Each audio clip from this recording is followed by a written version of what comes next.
பெரியவா சரணம். பெரியவா வானொலியின் மாலை நிகழ்ச்சிகள் ஆரம்பமாகின்றன. இன்றைய எமது நிகழ்ச்சிகள் நித்திய குரு பாதுகா பூஜா, ஸ்ரீ ரா கணபதி அவர்கள் எழுதிய புத்தகத்தின் ஒளிவடிவம், ஆன்மீக உரை, மகா பெரியவா மகிமை உபன்யாசம். பெரியவா சரணம். பெரியவா சரணம். அடுத்த நிகழ்ச்சி நித்திய குரு பாதுகா பூஜை. शुक्लाम्बरधरम् विष्णुम् शशिवर्णम् चतुर्भुजम् प्रसन्नवदनम् ध्यायेत् सर्वविघ्नोपशान्तये। ममोपात्त समस्त दुरितक्षयद्वारा श्रीपरमेश्वरप्रीत्यर्थम् गुरुप्रसादसिद्ध्यर्थम् गुरुप्रीत्यर्थम् गुरुपादपूजाम् अद्य करिष्ये। गुरुर्ब्रह्मा गुरुर्विष्णुर्गुरुर्देवो महेश्वरः गुरुः साक्षात् परब्रह्म तस्मै श्रीगुरवे नमः। अपारकरुणासिन्धुम् ज्ञानदम् शान्तरूपिणम् श्रीचन्द्रशेखरगुरुम् प्रणमामि मुदान्वहम्। सदाशिवसमारम्भाम् शङ्कराचार्यमध्यमाम् अस्मदाचार्यपर्यन्ताम् वन्दे गुरुपरम्पराम्. எல்லோரும் குருவை பெரிவாளை தியானம் பண்ணிண்டு அர்ச்சனை பண்ணுவோம். அஷ்டோத்திரம். பெரியவா அஷ்டோத்திரம் பல அஷ்டோத்திரங்கள் இருக்கு. அதுல எளிமையா சுலபமா எது இருக்கோ அதை நான் இப்ப சொல்றேன். எல்லோரும் இதை கேட்டுண்டே திருப்பி சொல்ல முடிஞ்சுவா சொல்லி சொல்லி பெரிவாளுக்கு பாதத்துல ஒவ்வொரு புஷ்பத்தை அர்ச்சனை பண்ணலாம். ओम श्री कांची कामकोटि पीठाधीश्वराय नमः। श्रीमत् चंद्रशेखरेन्द्र सरस्वती गुरुभ्यो नमः। संन्यासाश्रम शिखराय नमः। काषाय दंडधारिणे नमः। सर्वपीठापहारिणे नमः। स्वामिनाथ गुरवे नमः। करुणासागराय नमः। जगदाकर्षण शक्तिमते नमः। सर्वचराचर हृदयस्थाय नमः। ओम भक्त परिपालक श्रेष्ठाय नमः। धर्म परिपालकाय नमः। श्री जयेन्द्र सरस्वत्याचार्याय नमः। श्री विजयेन्द्र सरस्वती पूजिताय नमः। शिवशक्ति स्वरूपाय नमः। भक्ताभीष्ट प्रदायकाय नमः। ब्रह्मण्य पोषकाय नमः। ब्रह्म विष्णु शिवैक्य स्वरूपाय नमः। कांची क्षेत्रवासाय नमः। कैलाश शिखरवासाय नमः। स्वधर्म परिपोषकाय नमः। चातुर्वर्ण संरक्षकाय नमः। लोकरक्षण संकल्पाय नमः। ओम ब्रह्मनिष्ठापराय नमः। सर्वपापहराय नमः। धर्मरक्षक संतुष्टाय नमः। भक्तार्पितधन स्वीकर्त्रे नमः। सर्वोपनिषत् सारज्ञाय नमः। सर्वशास्त्रगम्याय नमः। सर्वलोक पितामहाय नमः। भक्ताभीष्ट प्रदायकाय नमः। ब्रह्मण्य पोषकाय नमः। नानाविध पुष्पार्चितपताय नमः। रुद्राक्ष क्रीडधारिणे नमः। भस्मोद्दोलित विग्रहाय नमः। सर्वज्ञाय नमः। सर्वचराचर व्यापकाय नमः। अनेक शिष्य परिपालकाय नमः। मनश्चाञ्चल्य निवर्तकाय नमः। अभयहस्ताय नमः। भयापहाय नमः। यज्ञपुरुषाय नमः। यज्ञानुष्ठान रुचिप्रदाय नमः। यज्ञसम्पन्नाय नमः। यज्ञसहायकाय नमः। यज्ञफलदाय नमः। यज्ञप्रियाय नमः। उपमानरहिताय नमः। स्फटिक तुलसी रुद्राक्ष हारधारिणे नमः। चातुर्वर्ण समदृष्टये नमः। ऋग्यजुस्साम अथर्वणादि चतुर्वेद संरक्षकाय नमः। दक्षिणामूर्तिस्वरूपाय नमः जाग्रत् स्वप्न सुषुप्ति अवस्थातीताय नमः कोटिसूर्यतुल्य तेजोमय शरीराय नमः साधुसंग संरक्षकाय नमः अश्वगज गोपूजा निर्वर्तकाय नमः गुरुपादुक पूजा तुरंतराय नमः कनकाभिषिक्ताय नमः स्वर्ण बिल्वदल पूजिताय नमः सर्वजीव मोक्षदाय नमः मूकवाक्तान निपुणाय नमः नेत्र दीक्षादानाय नमः द्वादशलिंग स्थापकाय नमः गान रसप्रियाय नमः ब्रह्मज्ञानोपदेशकाय नमः सकलकलासिद्धिताय नमः चातुर्वण्य पूजिताय नमः अनेकभाषा संभाषण कोविताय नमः अष्टसिद्धिप्रदायकाय नमः ओम श्री शारदामठ सुस्थिताय नमः नित्यान्नदान सुप्रीताय नमः प्रार्थना मात्र सुलभाय नमः पादयात्रा प्रियाय नमः नानाविध मतपंडिताय नमः श्रुति स्मृति पुराणज्ञाय नमः देव यक्ष किन्नर किंपुरुष पूज्याय नमः श्रवणानंदकर कीर्तये नमः दर्शनानंदाय नमः अद्वैतानंदभरिताय नमः अव्याच करुणामूर्तये नमः शैव वैष्णवादिमान्याय नमः श्री शंकराचार्याय नमः दंडकमंडलोहस्ताय नमः वीणा मृदंग सकलवाद्यनाथस्वरूपाय नमः रामकथा रसिकाय नमः वेद वेदांग आगमादि सकलकला सतस्प्रवर्तकाय नमः हृदय गुहाशयाय नमः शतरुद्रीय वर्णितस्वरूपाय नमः केदारेश्वरनाथाय नमः अविद्यानाशकाय नमः निष्कामकर्मोपदेशकाय नमः लघुभक्तिमार्गोपदेशकाय नमः लिंगस्वरूपाय नमः सालग्रामसूक्ष्मस्वरूपाय नमः कालड्यां शङ्करकीर्तिस्तम्भनिर्माणकर्त्रे नमः जितेन्द्रियाय नमः शरणागतवत्सलाय नमः श्रीशैलशिखरवासाय नमः डमरुकनादविनोदाय नमः वृषभारूढाय नमः दुर्मदनाशकाय नमः आभिचारिकदोषहर्त्रे नमः मिताहाराय नमः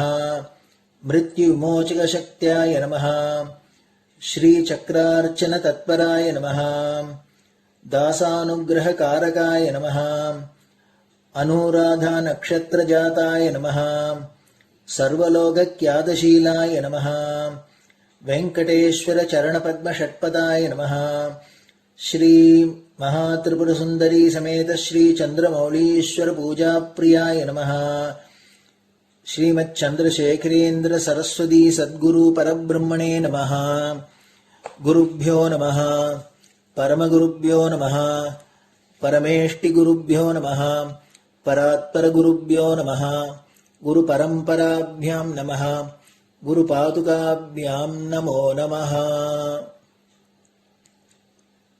அடுத்தது ஊதுபத்தி இருந்தா அதை காமிச்சு தூபம், நெய் தீபம் இருந்தா காமிச்சு அதை நெய் தீபம் தீபம் காமிச்சுட்டு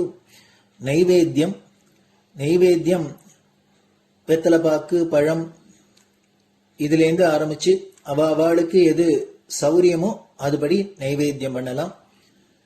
அதுக்கு அடுத்தது கற்பூர ஹாரத்தி பண்ணி எல்லோரும் பிரதட்சிண நமஸ்காரம் பண்ணி பெரியவாள்கிட்ட பிரார்த்தனை பண்ணிண்டு எல்லோரும் க்ஷேமமா இருக்கணும், லோகம் பரம மங்களமா சௌக்கியமா இருக்கணும், எல்லோரும் வியாதி வெக்க இல்லாத ஆயுராரோக்கிய ஐஸ்வர்யத்தோட சாந்தம் அமைதியோட ஞான வைராக்கியத்தோட எல்லோரும் நல்லவர்களாயிருந்து நன்மையை அடையணும்னு பிரார்த்தனை பண்ணி இந்த பூஜையை தினம் செய்யலாம். குரு பிரம்மா குருர் விஷ்ணுர் குருர் தேவோ மகேஸ்வரः குரு சாட்சாத் பரபிரம்ம தஸ்மை ஸ்ரீ குரவே நமஹ. அபார கருணா சிந்தும் ஞானதம் சாந்தரூபிணம் ஸ்ரீ சந்திரசேகர குரும் பிரணமாமி முதான்வகம். சதாசிவசமாரம்பாம் சங்கராச்சாரிய மத்யமாம் அஸ்மதாச்சாரிய பர்யந்தாம் வந்தே குரு பரம்பராம். குரு பாத பூஜை நிறைவடைஞ்சது. பெரியவா சரணம். பெரியவா சரணம். பெரியவா வானொலியில் நேயர்கள் அடுத்து கேட்க இருப்பது ஸ்ரீ ரா கணபதி அவர்கள் எழுதிய புத்தகத்தின் ஒளி வடிவம். அளிப்பவர் ஸ்ரீமதி உமா சங்கர் அவர்கள். தேனினும் இனிய சொல்லான் தீச்சுடர் மேனி கொண்டான் ஊனுயிர்க்குயிரதான ஒன்றினைக் கலந்து நின்றான் ஏனினிக் கவலை நெஞ்சே இன்றுனக் அருள் செய்தான் இஞ்ஞானவான் காமகோட்டி நாதனை நம்புவோமே. ஜெய ஜெய சங்கர ஹரஹர சங்கர. மகாபெரியவாளின் உபன்யாசங்களை ரா கணபதி அண்ணா தெய்வத்தின் குரல் என்ற பெயரில் 7 பாகங்களாக தொகுத்து அளித்ததின் 3ஆம் பாகத்தின் அடுத்த பகுதி காந்தர்வ வேதம். வாத்திய நாட்டிய வகைகள். வாத்தியங்களில் தந்திரி வாத்தியம், ரந்திர வாத்தியம், சர்ம வாத்தியம், லோக வாத்தியம் என்று 4 வகைகள். தந்திரி என்றால் தந்தி, வீணை, தம்பூர், யாழ், வடக்கத்தி, சிதார், சாரங்கி, மேல்நாட்டிலிருந்து வந்துள்ள ஃபிடில் முதலியவை தந்திரி வாத்தியங்கள். ரந்திரம் என்றால் துவாரம், புல்லாங்குழல், நாயனம், வடக்கத்தி ஷெனாய், மேல்நாட்டு கிளாரினட் முதலியன ரந்திர வாத்தியங்கள். மற்றவித வாத்தியங்களில் கைவிரலால் மீட்டுவது, கையால் போ போடுவது, தட்டுவது முதலியவற்றால் சங்கீத ஒலி உண்டாகிறது என்றால், இந்த ரந்திர வாத்தியங்களில் மட்டும் வாயினால் காற்றை செலுத்தி சங்கீதத்தை உண்டு பண்ண வேண்டியிருக்கிறது. ஹார்மோனியம் தான் கையால் இயக்கப்பட்டும் ஒருவித ரந்திரவாத்தியமாக இருப்பது. அதிலே வாய்க்கு பதில் காற்றை கொடுக்க பெல்லோஸ் துருத்தி இருக்கிறது. ஃப்ளூட்டிலும் நாகஸ்வரத்திலும் துவாரங்களை கைவிரலால் மூடி திறக்கிறோம் என்றால், ஹார்மோனியத்தில் பில்லைகளை விரலால் அழுத்துவதும் எடுப்பதுமாக இருக்கிறது. பிரின்சிபல் ஒன்றுதான். சர்மவாத்தியம் என்பவை தோலை கட்டி அடித்து சப்தம் உண்டாக்குபவை. மிருதங்கம், தவில், நகரா, பேரிகை, கஞ்சிரா முதலியன சர்மவாத்தியங்கள். லோகவாத்தியம் என்பதில் அதை செய்வதற்கு உபயோகப்படும் லோகம்தான் முக்கியம். மோர்சிங், ஜால்ரா, சேமக்கலம், மணி முதலானவை இதில் சேர்ந்தவை. இவை ஒரே ஒரு லோகத்தால் மட்டும் ஆனவையாயிருக்கும். தந்தி, துவாரம் எதுவும் இராது. மண்ணால் மட்டுமே ஆனது கட்டம், பானைதான் அது. களிமண்ணிலேயே ஒரு தினுசான சைனா கிளே என்கிற பீங்கானால் ஆன கிண்ணங்களுக்கு ஜலதரங்கம் என்று பெயர். கிண்ணங்களில் ஜலத்தை விட்டு அவற்றின் ஓரத்தில் 2 மெல்லிசான மூங்கில் குச்சியால் தட்டி சப்தஸ்வரங்களை உண்டாக்குகிறார்கள். வாத்தியங்கள் பல வகை இருப்பது போல நாட்டியத்திலும் பல உண்டு. முக்கியமாக தாண்டவம், லாஸ்யம் என்று 2. புருஷர்கள் செய்வது பௌருஷ கம்பீரம் நிறைந்தது தாண்டவம். ஸ்திரீகள் செய்வது லலிதமாக இருப்பது லாஸ்யம். பரமேஸ்வரன் செய்வது தாண்டவம், சிவ தாண்டவம், நடராஜ தாண்டவம், பிரளய தாண்டவம், ஊழித்தாண்டவம் என்றெல்லாம் சொல்கிறோம். அம்பிகை ஆடுவது லாஸ்யம், லாஸ்ய பிரியா, லயகரி என்று லலிதா சகஸ்ரநாமத்தில் பெயர்கள் வருகின்றன. தெய்வங்களின் தொடர்பு. சங்கீத நாட்டிய கலைகளுக்கு தெய்வங்களோடேயே இப்படி சம்பந்தம் ஏற்படுத்தி இருக்கிறது. நடராஜமூர்த்தி போல லோகத்திலே எதுவும் கிடையாது என்று இன்று லோகத்தில் இருக்கிற அறிஞர்கள் எல்லாரும் சொல்கிறார்கள். நம் தேசத்துக்கு ரொம்ப உசந்த சிம்பலாக வெளி தேசத்தில் இருக்கிறவர்களுக்கு ஏதாவது பிரசன்ட் பண்ணுவதென்றால் ராஜாங்கத்தினரே நடராஜ விக்கிரகம் தான் கொடுக்கிறார்கள். அந்நிய தேச மியூசியங்களுக்கு மில்லியன், 2 மில்லியன் டாலர் விலைக்கு போவது நம் கோவில்களில் இருந்து திருடின நடராஜா தான் என்றால், அந்த நடராஜாவின் சிறப்பு முழுவதும் நடனத்தால் ஏற்படுவதுதான். நர்தன கணபதி, காளிங்க நர்தன மூர்த்தி, நடன சரஸ்வதி என்றெல்லாமும் நாட்டிய மூர்த்திகள் இருக்கின்றன. வாத்தியங்களை எடுத்துக்கொண்டாலும் ஒரே தெய்வ சம்பந்தம்தான். கலை தெய்வம் என்றே சொல்கிற சரஸ்வதி கையில் வீணை இருக்கிறது. வீணைதான் நம் சங்கீதத்துக்கே ஜீவ நாடி என்பார்கள். அதனால் ஒவ்வொரு தெய்வத்துக்கும் உள்ள வீணைக்கென்று ஒரு பெயர் உண்டு. கச்சபி என்பது சரஸ்வதியின் வீணை. விபஞ்சா காயந்தி என்ற சௌந்தர்ய லகரி ஸ்லோகத்தில் சரஸ்வதியானவள் அம்பிகையின் சந்நிதியிலே சிவலீலைகளை வாயால் பாடிக்கொண்டே விபஞ்சி வாசிக்கிறாள் என்று ஆச்சாரியால் வர்ணித்திருக்கிறார். விபஞ்சி என்பது வீணைக்கு ஒரு பொது பெயர். நாரத கானம் என்பதாக சங்கீதத்தில் பரம உத்கிருஷ்டமானதை சொல்கிறோம். தியாகராஜ சுவாமிகளுக்கு சங்கீத சாஸ்திர புஸ்தகத்தை கொடுத்து அனுகிரகித்தவர் நாரதர் தான். நாரத குருசாமி என்று அவர் மேலேயே தியாகையர் வாழ்பாடியிருக்கிறார். நாரதர் கையிலும் வீணை இருக்கிறது. அந்த வீணைக்கு மகதி என்று பெயர். எம் இறை நல்வீணை வாசிக்குமே என்பதாக அப்பர் சுவாமிகள் பரமசிவன் வீணாகானம் செய்து கொண்டிருப்பதை சொல்கிறார். கைலாசத்துக்கு அடியிலே மாட்டிக்கொண்ட ராவணேஸ்வரன் அதிலிருந்து விடுபடுவதற்காக தன் சிரசுகள், நரம்புகள் ஆகியவற்றை அறுத்து வீணை பண்ணி அதில் சாமகானத்தை வாசித்தே ஈஸ்வரனை பிரீத்தி பண்ணி மீண்டான் என்று கதை. கிருஷ்ண பரமாத்மா என்றாலே அவரோடு இணை பிரிக்க முடியாததாக புல்லாங்குழல் வந்து விடுகிறது. வேணுகோபாலன், முரளிதரன் என்றெல்லாம் அவருக்கு பெயர்கள் ஏற்பட்டிருக்கின்றன. பிரதோஷ சோஸ்திரம் என்று ஒன்று உண்டு. அதிலே அத்தனை தெய்வங்களையும் கீத வாத்தியங்களோடு சம்பந்தப்படுத்தி சொல்லி இருக்கிறது. சாக்ஷாத் பரமேஸ்வரன் பிரதோஷ காலத்தில் அம்பாளை ரத்ன பீடத்தில் உட்கார்த்தி வைத்துவிட்டு அவளுக்கு எதிரே கைலாச மலையிலே நடனம் செய்கிறானாம். அவனுடைய டான்ஸுக்குத்தான் ஆர்கெஸ்ட்ராவாக அத்தனை தேவர்களும் வாத்தியம் வாசிக்க வந்திருக்கிறார்களாம். வாக்தேவியான சரஸ்வதி வீணை வாசிக்கிறாளாம். வீணைக்கு வல்லகி என்று ஒரு பேர். அந்த பேரைத்தான் இங்கே சொல்லி இருக்கிறது. இந்திரன் புல்லாங்குழல் ஊதுகிறானாம். பிரம்மா ஜால்ரா போடுகிறாராம். லக்ஷ்மி வாய்ப்பாட்டு பாடுகிறாளாம். விஷ்ணு மிருதங்கம் வாசிக்கிறாராம். நந்திகேஸ்வரரைத்தான் பொதுவில் மிருதங்கத்துக்கு சொல்வது வழக்கம். ஆனால் பிரதோஷ தாண்டவத்தின் போது நந்திகேஸ்வரர் எஜமானின் லாவண்யத்தில் தன்னையே மறந்து போய்விட்டார் போலிருக்கிறது.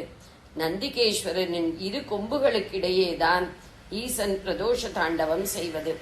அதனால் மகாவிஷ்ணு மிருதங்கம் வாசித்திருக்கிறார்.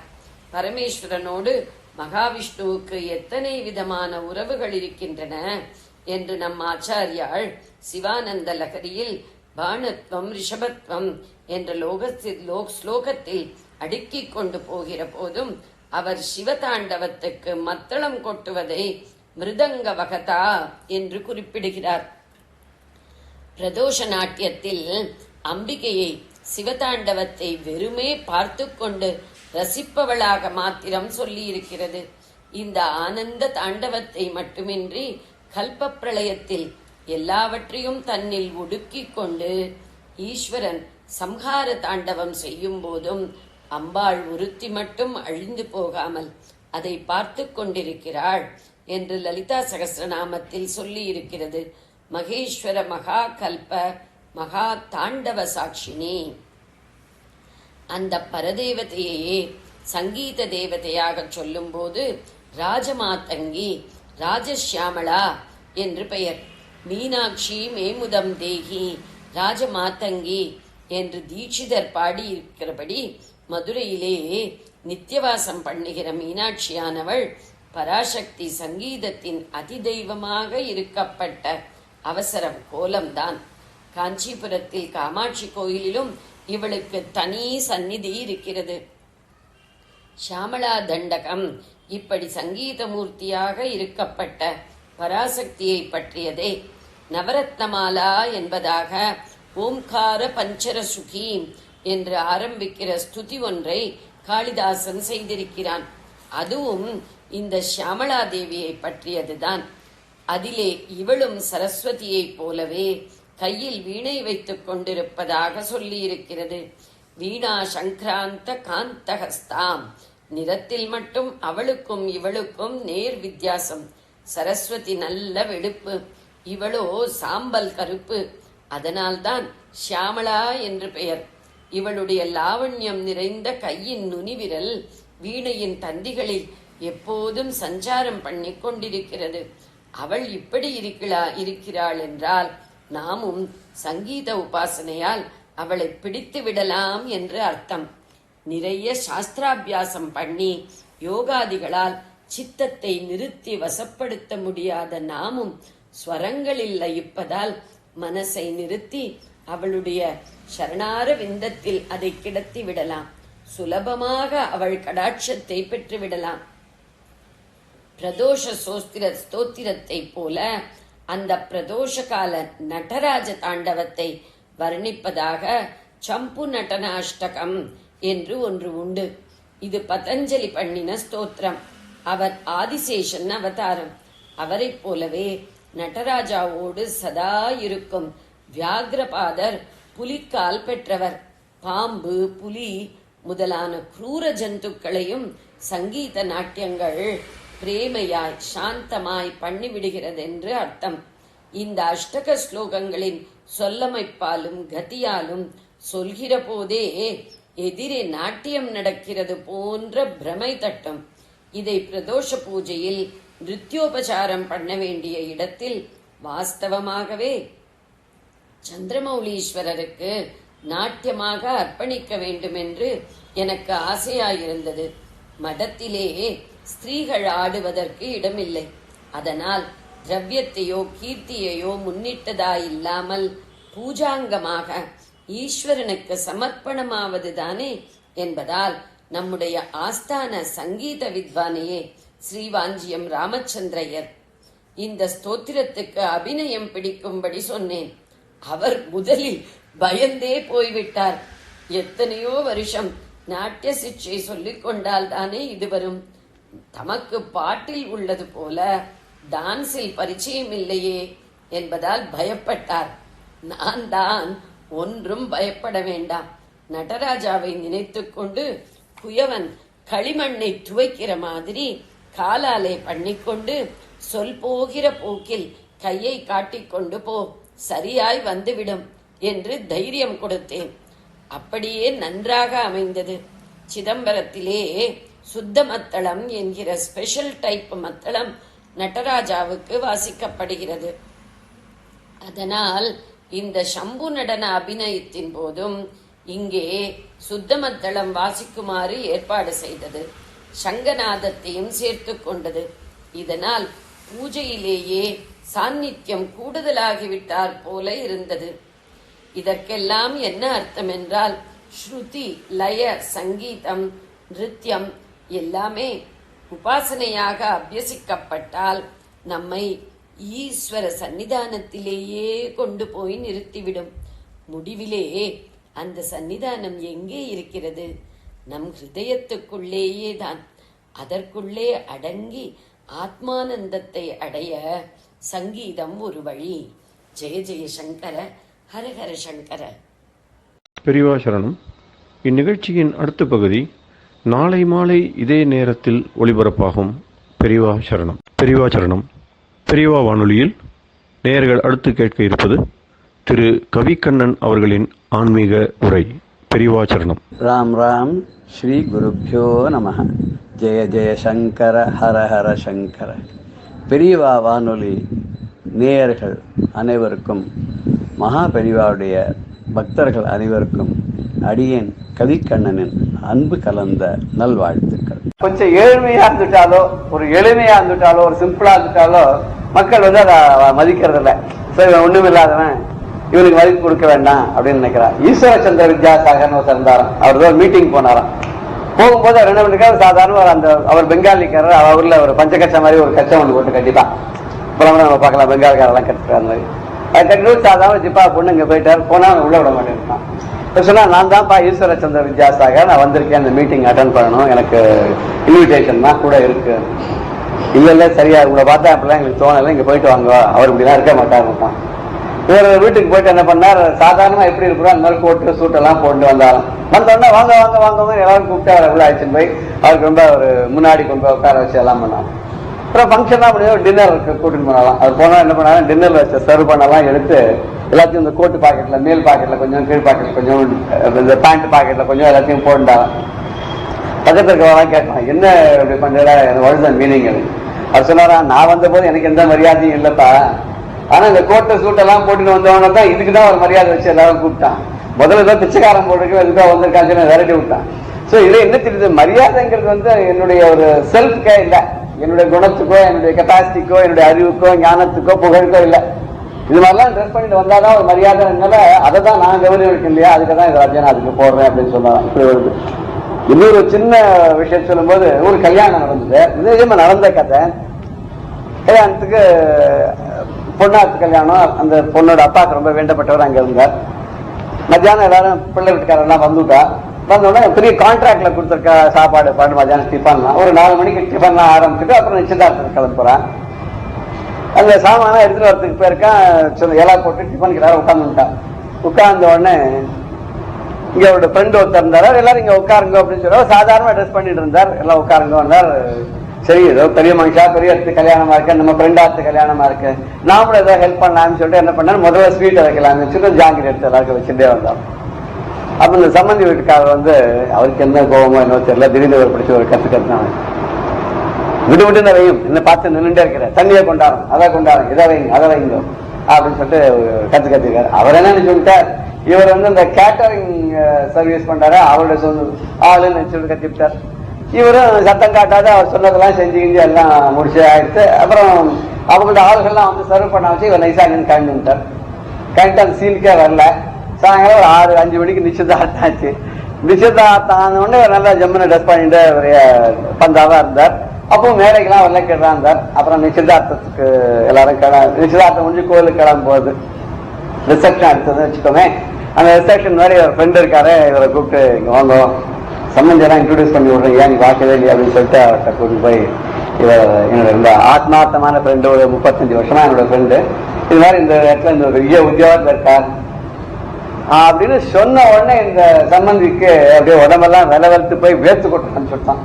பேசல, என்ன இது இவரை பத்தி சொன்ன உடனே அந்த மூஞ்சியெல்லாம் வேர்த்து கொட்டுறது என்ன அப்படின்னு அவர் கேட்டாரான். இந்த ஃப்ரெண்டோட பொண்ணோட அப்பா சொன்னாரான், தப்பா நினைச்சுக்காதீங்க, கொஞ்சம் நகர்ந்துங்க, சுவாமி இப்படி வாரம், நம்ம சாஷ்டாங்கமா வந்து அபிவாதியை சொல்லி நமஸ்காரம் பண்ணார். அங்கேயே அபிவாதியை சொல்லி நமஸ்காரம் பண்ணாரு. என்னது இதெல்லாம் புரியலையான்னு.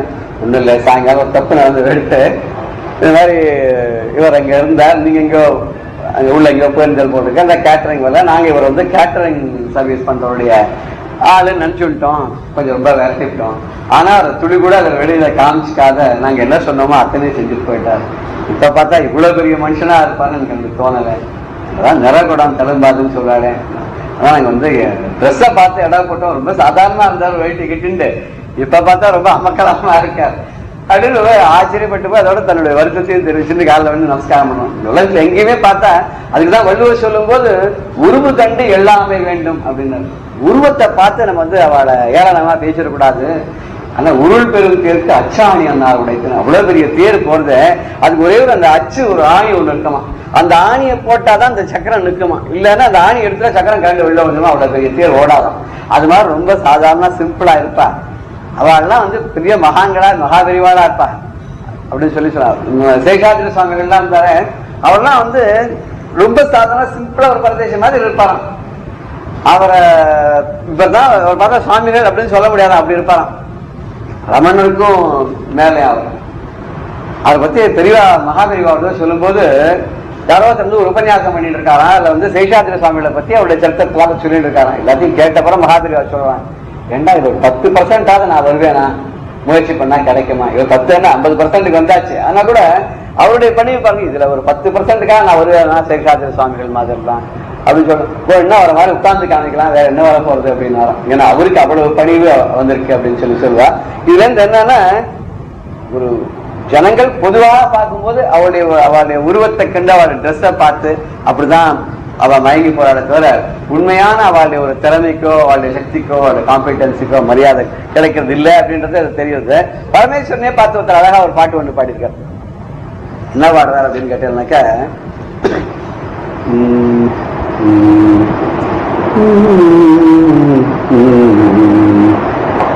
பாடிய பாதனே அம்பலத்தீசனே அம்பிகை உமையாள் அகமுறை நேசனே ஆடிய பாதனே அம்பலத்தீசனே அம்பிகை உமையாள் அகமுறை நேசனே.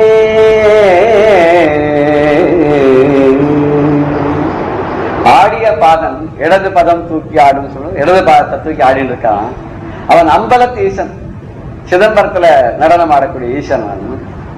அம்பிகை உமையாள் அகம் உரை நேசன். அம்பிகை உமையவள் இருக்காளோ, உமா மகேஸ்வருடைய மனசுக்குள்ள என்னைக்கும் வாசம் பண்ணக்கூடிய நேசனா இருக்கான். தேடியே பூதன் சேவடி நாடி பாடியே உன் புகழ் பக்தரும் போற்றிட ஆடிய பாதனே அம்பலத்தீசனே. உந்தன் சேவடி தேடி, இவருடைய பாதம் எங்கன்னு தேடி அவனை நாடி அவனையே பாடி பக்தர்கள்லாம் போராடாம். அப்படி எல்லாரும் சூழ்ந்திருக்கும்படியான ஒரு சந்தோஷமான சூழ்நிலையில இந்த பரமேஸ்வரன் ஆடிட்டு இருக்காங்க. இதுல விஷயத்துக்கு வரப்போற சரணத்துல வெள்ளியங்கிரியோ உமக்கே சொந்தம் கள்ளமில் கணபதி குமரன் உன் புத்திரர். இந்த வெள்ளியங்கிரி இருக்கு இல்லையா, வெள்ளி மலை, கைலாச மலை இவருக்கே சொந்தமா. இவரை வேற யாருக்கு அது வந்து போட்டியோ இதுவோ கிடையாது, பங்கு இதெல்லாம் ஒண்ணு கிடையாது. இவர் தான் ஃபுல்லா உயர்ந்த மலை அவருக்கு சொந்தம். கள்ளமில்லாத கணபதி சுப்பிரமணியன் 2 பேர், 2 பேர் 2 குழந்தை. தெரு அமுத தேவி தேவரீர் மலையாள். அமுதம் போலக்கூடிய அந்த பார்வதி இருக்காளே, உங்களுக்கு சம்சாரமா வேட்டா. அடுத்த அடியில் சொல்றார், வள்ளல் நீர் ஏனோ ஓடெடுத்தோய்ந்தீர் ஆரிய பாதனே அம்பலத்தீசனே. இப்படி எல்லாம் சௌக்கியமும் இருக்கு. நல்ல பெரிய மலை வாசம், நல்ல ஒரு நல்ல அழகான குழந்தைகள், உலகத்திலேயே வந்து ஒரு உவமையே சொல்ல முடியாத அளவுக்கு குழந்தைகள். பார்வதியே உனக்கு வந்து மனைவியா வந்திருக்கா. இப்படி இருக்கும்போது நீ மாத்திரம் ஏயா ஓட எடுத்துன்னு பிச்சைக்காரனாட்டம் போய் நிக்கிற, உன்னை யாருமே மதிக்க மாட்டேங்கிறானே. எல்லாரும் ஒருத்தர் பார்க்கடல் இருக்காங்க, ஒருத்தர் வைகுண்டத்தில் இருக்காங்க, ஒருத்தர் கோலோகத்தில் இருக்காங்களா, இப்படி பிரம்மா வந்து இதுல தாமரை மேல உட்காந்து, இவர் மாத்திரம் பாவம் இங்க ஸ்மசானத்தில் உட்காந்துக்கா, ஓட்ட வச்சிருக்காரு, உடம்பெல்லாம் சாம்பலா பூசிட்டு இருக்காரு, புலித்தோல் அணிஞ்சிருக்காரு, பாம்பா இருக்கு உடம்பெல்லாம். இது ஏன் உனக்கு இந்த இப்படி இருந்தாலும் யார் மதிப்பான் அப்படிங்கிறதுக்காக ஒரு ஆதங்கத்தோட இந்த பாட்டை பாட்டுருக்காரு. என்ன விஷத்தை வேற குடிச்சாரா, அதுக்கு ஒரு கதை கேட்கிறார். என்ன துன்பம் தாங்காத போய் நீ விஷத்தை குடிச்ச, என்ன எல்லா சொத்தும் பறிவு போயிடுச்சேன்னா, இல்ல இந்த உன்னோட பொண்டாட்டியே வந்து ஒரு நீலி, ஒரு பேர் அவ காளி, மகா காளி, அவ ஆட்டம் போடுறது உன்னால தாங்க முடியலையா, குழந்தைகளுக்கு சொல்லத்தையே கேட்கலையா, ஒன்னு அரச மரத்தடியிலே உட்கார்ந்து இருக்கான், வீட்டுக்கு வராத.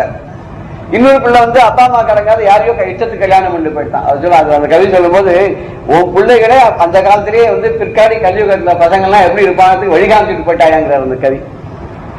இப்படி ஒரு குடும்பம், நீ என்ன பண்ண பாவம், எல்லாத்தையும் விட்டுட்டு பரதேசி வேற உட்காந்துட்டு வேற வழியே இல்லை, நீயும் ஸ்மசானம் அங்க திரிஞ்சு பார்த்த, உன்னாலையும் தாங்க முடியல துன்பம், கடைசியில் இதெல்லாம் வேண்டாம்னு விஷத்தை குடிச்சிட்டியாங்க.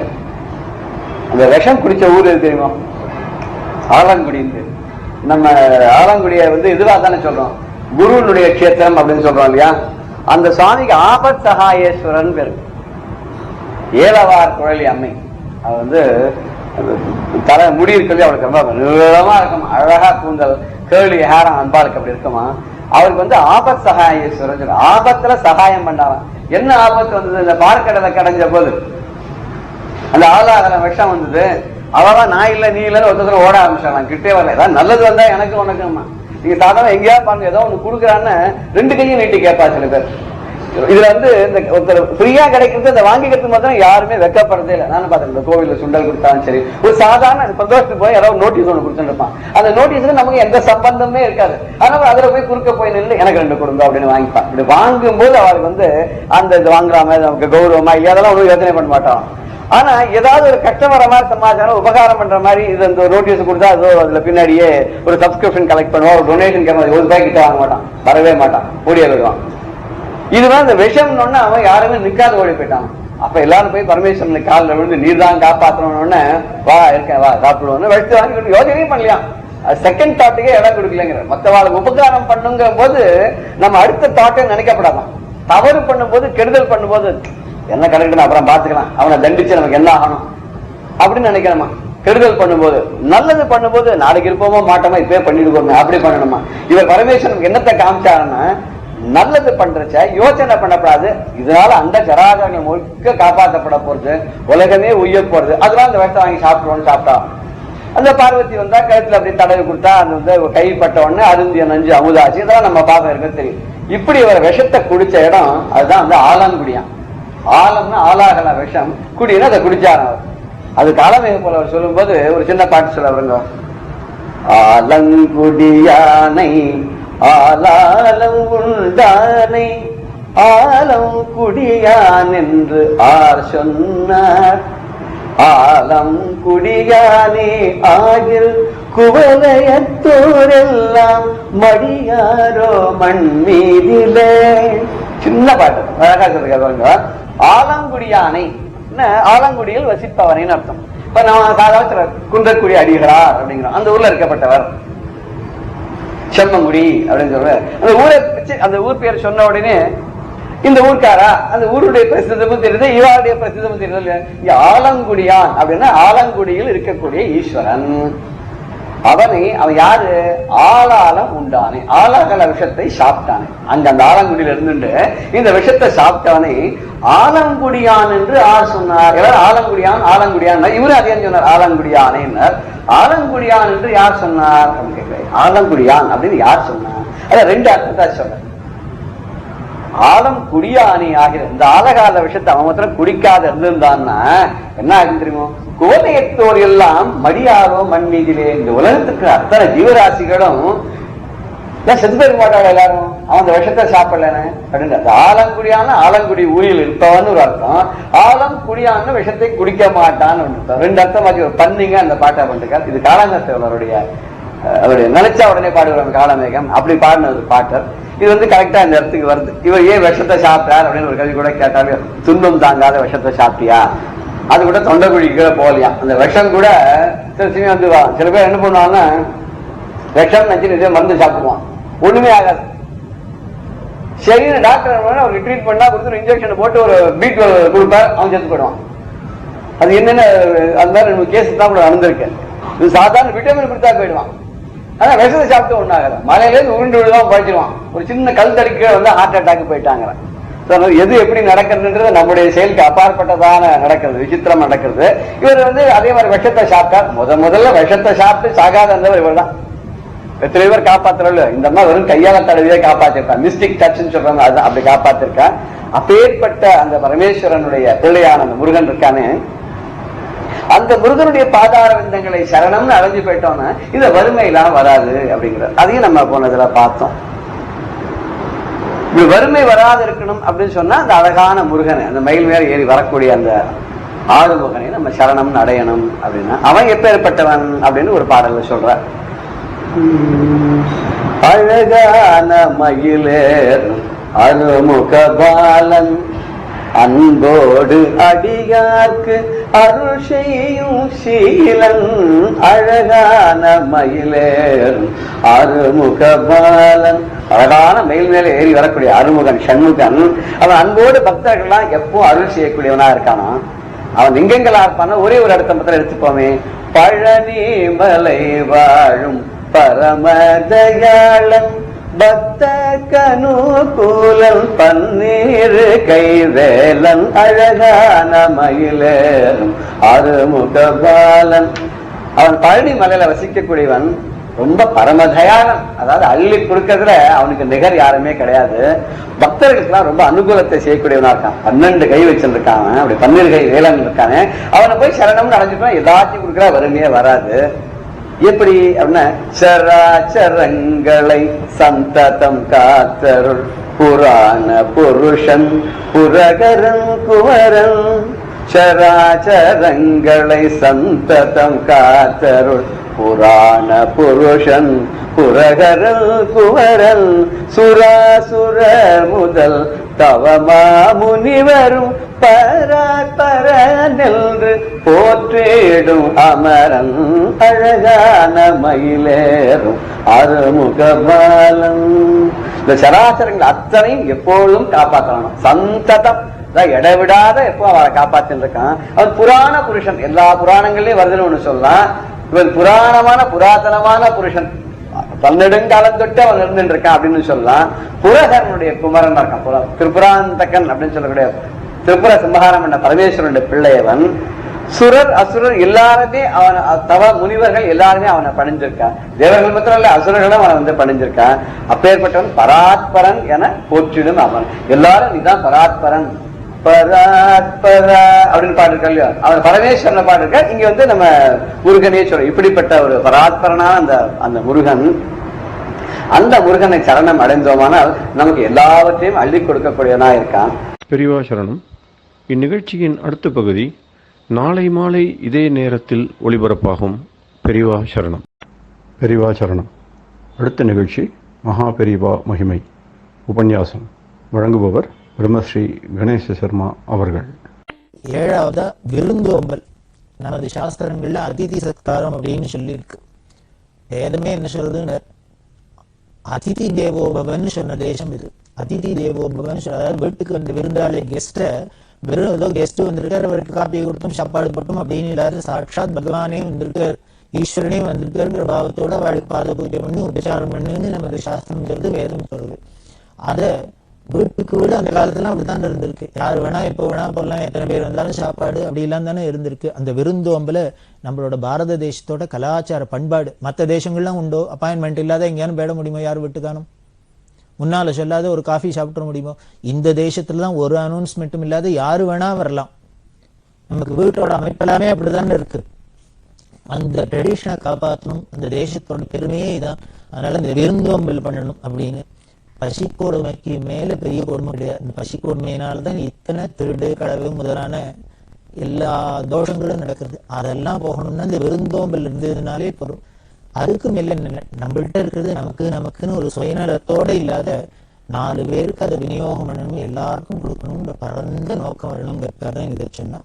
அடுத்தது 8ஆவதா ஏகாதசி புராண படனம். ஏகாதசி அன்னைக்கு சாஸ்திரத்துல 15 நாளைக்கு வரநாள் ஒரு நாள் வர இந்த ஏகாதசியில சாப்பிடாத இருக்கணும்னு சொல்லியிருக்கு. இது சயின்டிபிக்காவே ரொம்ப நல்லதுதான். தினமும் வயத்துல போட்டு போட்டு அடைச்சிருந்தா அந்த உறுப்புகளுக்கெல்லாம் ஒரு நாளைக்கு ரெஸ்ட் கொடுக்குறாப்புல. வாரத்துல 7 நாள் 6 நாள் வேலை செஞ்சா ஒரு நாள் லீவ் எடுத்துக்கிறோம் இல்லையோ, நமக்கு வேண்டிருக்கு. ஆனா நம்ம வயத்துக்கு மட்டும் 365 நாள் நம்ம ஆயுசு முழுக்க அது வேலை செஞ்சுட்டே இருக்குமா, ஜெயமானம் பண்ணிட்டே. அதனால அதுக்கும் ஒரு ஓய்வு கொடுக்கணும் அப்படிங்கிறதுக்காகவே ஏகாதசியில உபவாசம் இருக்கணும்னு சாஸ்திரம் சொல்லியிருக்கு. எதை விட்டாலும் விடலாம், இந்த ஏகாதசி விரதத்தை மட்டும் விடக்கூடாது. இது எல்லாருமே பண்ணணும், எல்லா வருடத்தாருமே எல்லாரும் பண்ணணும். 8 வயசுல இருந்து 80 வயசு வரைக்கும் உள்ளவா அத்தனை பேரும் இந்த பட்னி இருக்கணும். முடிஞ்சா தீர்த்தம் கூட சாப்பிடாது, நெஞ்சலமா இருந்தா ரொம்ப விசேஷம். அப்படி இல்லையா பால் இல்ல அது மாதிரி லிக்விடா சாப்பிடுறது, அதுவும் முடியலையா ஏதோ பழங்கள் சாப்பிடுறது. குறைஞ்சபட்சம் அட்லீஸ்ட் தினம் சாப்பிட்றப்பலையான் வடபாயசத்தோட விருந்து சாப்பிடாதையான்னு இருக்கணும். அது முக்கியம். அந்த ஏகாதசியில அப்படி உபவாசம் இருக்கணும்.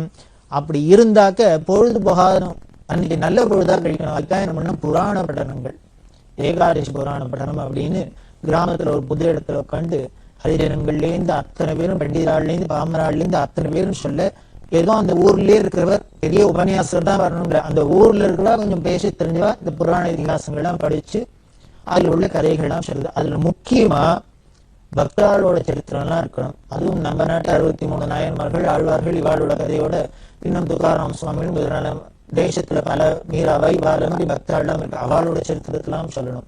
ஏன் அப்படின்னா பகவானோட கதையை கேட்கறத விட பக்தர்களோட பாகவதாளோட கதையை கேட்டா நம்மளும் அவளை மாதிரி ஆகலாமேன்னு நமக்கு ஒரு நம்பிக்கை வரும், ஆகணுங்கிற ஒரு உற்சாகம் வரும். அதுக்காக இந்த ஏகாதசி புராண படனம் அவசியம் பண்ணணும். அடுத்து சாஸ்திரம். இந்த தர்ம சாஸ்திரத்துல மனுஷனுக்கு எப்படி இருக்கணும், எப்படி இருக்கக்கூடாது, என்னென்ன செய்யணும், என்னென்ன செய்யக்கூடாது அப்படிங்கிற ஆச்சார அனுஷ்டானத்தெல்லாம் நமக்கு சாஸ்திரங்களை விரிவா சொல்லப்பட்டிருக்கு. இது நம்ம சனாதன இந்து மதத்துக்கு மட்டுமே ஸ்பெஷலா உள்ள ஒரு விஷயம். வேற எந்த மதத்திலையும் இந்த தனி மனிதனோட வாழ்க்கையில இவ்வளவு ஒழுக்கத்தை இவ்வளவு நியதி எல்லாம் சொல்லவே இல்லை. இங்கதான் அப்படி சொல்றது. காத்தால என்னன்னு பல் தேய்க்கிறதுலேருந்து ஆரம்பிச்சேன்னா ராத்திரி படுத்துக்க போற வரைக்கும் எப்படி இருக்கணும், என்னென்ன செய்யணும், என்னென்ன செய்யக்கூடாது அப்படிங்கிறதுலாம் சொல்றது இல்லையா? அப்படின்னா இத்தனாம் பெரிய பிரபஞ்சம், இத்தனாம் பெரிய உலகம், இத்தனை ஜீவராசிகள் உள்ள இந்த உலகம் ஒரு ஒழுங்கு முறையில போகணும்னா அதுக்கு சில சட்டத்திட்டங்கள்லாம் வேண்டியிருக்கேன். அதுதான்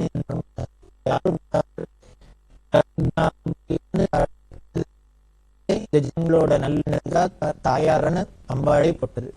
அந்த தர்ம சாஸ்திரங்கள் சில சமயத்துல என்னன்னா சந்தேகம் எல்லாம் வந்துடும். இது பண்ணலாமா, பண்ணக்கூடாதா, ஒருத்தர் ஒரு வித்வான் பண்ணலாம், சரியா பண்ணக்கூடாது, இது மாதிரி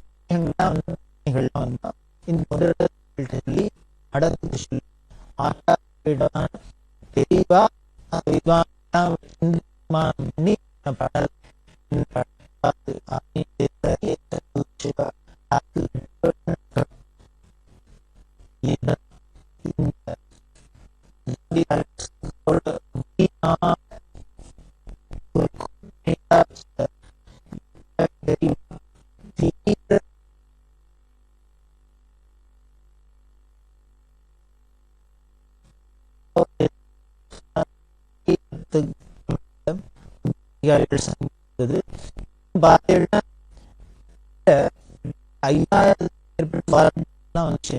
எல்லாருமே திரும்பி வந்தது பூர்வமா நல்ல அப்படிங்கிறதுனால பல பேர் வந்து சேர்ந்து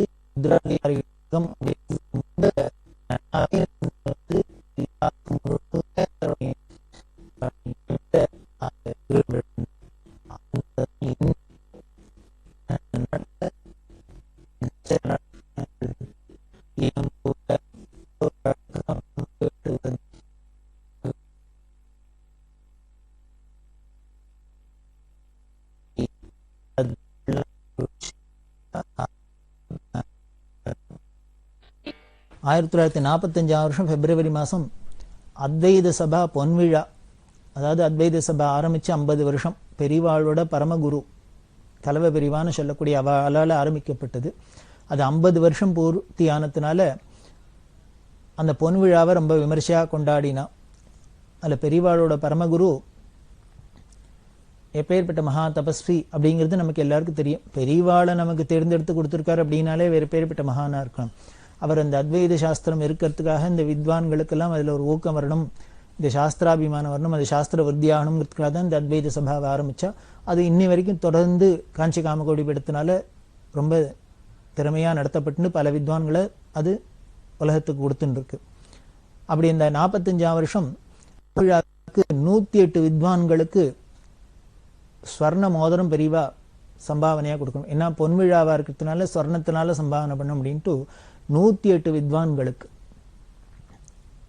சம்பாவனை பண்ணினா. அதே மாதிரி 46ஆம் வருஷம் ஜீவாத்ம கைங்கரியம் அப்படின்னு ஒன்று ஆரம்பிச்சா பெரிவா. ஜீவாத்ம கைங்கரியம் அப்படின்னா அதோட லட்சியம் என்ன?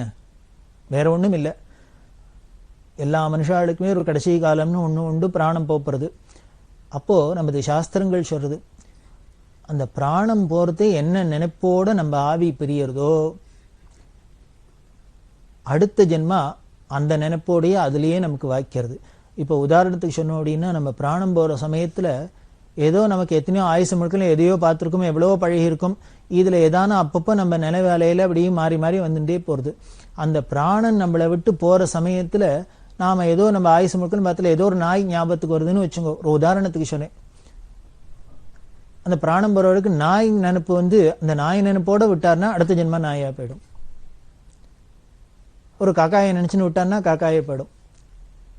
என்ன நினைப்பு அந்திம காலத்துல இருக்கோ அதுதான் அடுத்த ஜென்மா வரும் அப்படின்னு சாஸ்திரம் சொல்றதுனாலேயே நம்ம ரிஷிகள்லாம் என்ன பண்றாங்க, அந்த கடைசி காலத்துல என்ன பண்ணணும்னார், பகவானோட நினைப்பா இருக்கணும், பகவத் ஸ்மரணையா இருக்கணும்.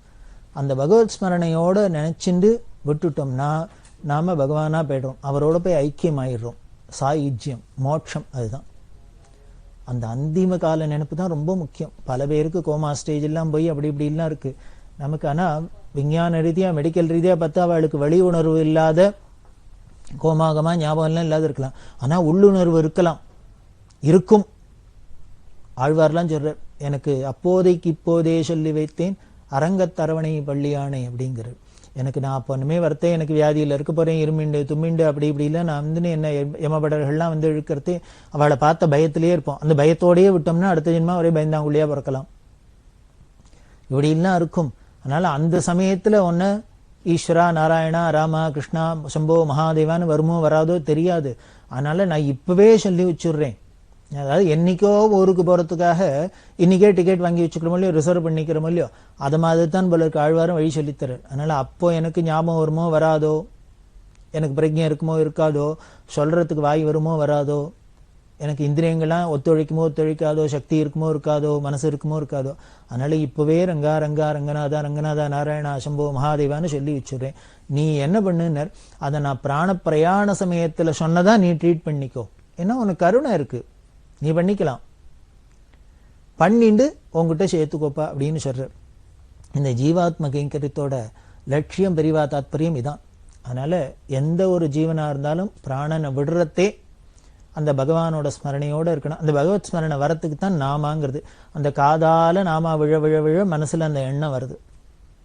அதுக்காகத்தான் இது சொன்னா. பகவான் கீதையிலையும் அப்படித்தான் சொல்றாரு, நீ ஆயுசு முழுக்கலையும் எப்படி வேணா இரு, ஆனா அந்த போற சமயத்துல என்ன நினைச்சுக்கோ, என்ன அடைஞ்சுடலாம் அப்படின்னு சொல்றாரு. இப்படி ஒரு சுலபமான ஒரு எளிமையான மார்க்கம் மாதிரி இருக்கு. ஆனா லேசில கிடைச்சிருமா லபிச்சிருமான்னு தெரியாது, முடியாது. அதுக்கு பிராப்தம் இருக்கணும். அப்ப என்ன பண்ணணும்னா, அந்த அந்திம காலத்துல வரணும்னா முன்னாலே பிராக்டிஸ். எந்த ஒரு காரியமும் நமக்கு லகுவா வரணும் அப்படின்னாக்க பிராக்டிஸ் இருக்கணும் இல்லையோ. அதனாலதான் நம்ம சின்ன வயசுலேருந்தே இந்த நாமாவை சொல்லி சொல்லி கேட்டு கேட்டு நல்லதுலேயே பழகிருந்தோம்னா நிச்சயம் அந்த அந்திம காலத்திலையும் அது கை கொடுக்கும். அதைத்தான் நீங்க பெரியவா சொன்னா. அந்த நினைப்பை உண்டு பண்ணணுங்கிறதுனால ஒரு கிராமத்துல ஒரு ஊர்ல யாரானும் காலமாக போறா அப்படின்னு டெத் பெட்ல இருக்கா அப்படின்னு தெரிஞ்சதுன்னா, அந்த சமயத்துல பக்கத்துல இருக்கிற சத்சங்கத்துல இருக்கிற எல்லா ஜனங்களும் ஒன்னா போய் அந்த வீட்டுல உட்கார்ந்துட்டு, அதாவது டியூட்டி போட்டுக்கணும். அவர் இப்ப போவாரா அப்ப போறா தெரியாது, 24 மணி நேரமும் யாரானும் ஜனங்கள் அங்க கூடவே இந்த சத்சங்கத்தை சேர்ந்தவா போய் இருந்து பகவன் நாமாவை உறக்க சொல்லணும். எந்த நாமாவா இருந்தாலும் சரி, பகவன் ராமநாமாவோ கிருஷ்ணநாமாவோ இல்ல சிவநாமாவோ இல்ல முருகனோ என்னவோ அம்பாளோ, அவளுக்கு என்னென்ன, அதுவும் அந்த போறவருக்கு அவர் முன்னால காலகட்டங்கள்ல எப்படி எந்த பக்தியோட இருந்தாரோ அந்த நாமாவை சொல்லிண்டே இருக்கணும். திருப்பி திருப்பி உறக்க சொல்லணும், அவர் காதுல விழறாப்புல அப்படி சொல்லிண்டே இருக்கணும். அப்படி சொல்லி அந்த பகவத் ஸ்மரணையை நாம கொடுக்க வேண்டியது. அப்புறம் அந்த கடந்திம காலத்துல கங்கா தீர்த்தம், துளசி தீர்த்தம் அதெல்லாம் கொடுத்து அவளுக்கு பிரசாதத்தை கொடுத்து அந்த ஆத்மா சாந்தமா பிரிஞ்சு சாயுஜ்யத்தை அடையணும். அப்படிங்கிறதுக்கு தான் ஜீவாத்ம கைங்கரியம் அப்படிங்கிறத ஒன்ன பெரியவா ஆரம்பிச்சு வச்சா. இதை பாருங்கோ, நாம இருக்கிறதே நமக்கு ஒண்ணு கொடுக்கறது, நமக்கு நல்லது செய்யறது, நமக்கு வாரி கொடுக்கறது, நமக்கு நல்லது நினைக்கிறதுலாம் ஒரு பக்கம். ஆனால் நம்ம அந்த போறதுக்கு காலத்திலையும் நமக்கு அப்படி பண்ணணும், இன்னால போனப்புறமும் நமக்கு நல்லது பண்ணணும் அப்படின்லாம் இவர் பின்னால அநாத பிரேத சம்ஸ்காரம்லாம் ஆரம்பிக்க போற சொல்ல போற. இப்படி நமக்கு இருக்கிறதே போறதே போனப்புறம் அப்படின்னு தொடர்ந்து நமக்கு எக்காலத்திலையும் நமக்கு ஒரு நன்மை செய்யக்கூடியது, நமக்கு நல்லதே நினைக்கக்கூடிய ஒரு சத்குருன்னா சாட்சாத் பெரியவா. அவளோட திட்டங்கள்லாம் அப்படிதான் இருந்திருக்கு. அப்படிதான் இந்த ஜீவாத்மகை ரொம்ப அபூர்வமான திட்டம். இதுக்கு ஒன்றும் ஒரு செலவும் இல்லை.